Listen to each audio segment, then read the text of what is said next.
दुर्गा विसर्जनाच्या निमित्ताने रॅली दरम्यान झालेल्या क्षुल्लक धक्काबुक्कीतून उफाळलेल्या वादाने अखेर जीवघेणी वळण घेतली। दोन भावांनी मिळून एका तरुणाची चाकूने भोसकून हत्या केल्याची धक्कादायक घटना गुरुवारी रात्री घडली। या प्रकरणी कळमना पोलिसांनी दोघा आरोपींना अटक केली आहे। मृताचे नाव अजय चव्हाण वय 26 वर्ष, राहणार मिनीमातानगर असे असून आरोपी आदित्य निलेश चावरेकर 21 वर्ष व आकाश उर्फ टिंकू चावरेकर 20 वर्ष, राहणार मिनीमातानगर यांना पोलिसांनी ताब्यात घेतले आहे।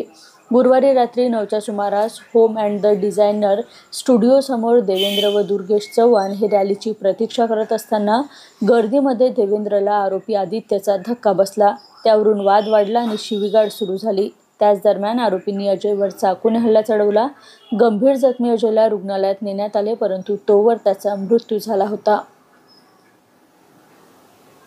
आदित्य नितेश चाचरकर व आकाश नितेश चाचरकर या दोन सख्या भावांनी मिळून मिरवणुकीत धक्का लागल्याच्या कारणावरून त्याला चाकूने गंभीर वार करून त्याला जिवंत ठार केलेला आहे। तर नेमकं कशामुळे घटना घडली होती? आरोपी कोण कोण आहे? आरोपींचा रेकॉर्ड काय समोर आला? आतापर्यंत तपासात फक्त धक्का लागल्याच्या कारणावरून खून झालेला आहे एवढंच तपास आलेला आहे। यामध्ये 2 आरोपी आहेत, त्यांचे यापूर्वीचे पण रेकॉर्ड आहेत। त्यांच्या विरुद्ध शरीराविरुद्ध तसेच मालमत्तेविरुद्ध सुद्धा गुन्हे दाखल आहेत। या व्यतिरिक्त यामध्ये एक विधी संघर्षग्रस्त बालक सुद्धा आहे, त्याच्यावर सुद्धा यापूर्वी पोलीस ठाणे पारडी येथे अटेम्प्ट टू मर्डरचा गुन्हा दाखल आहे।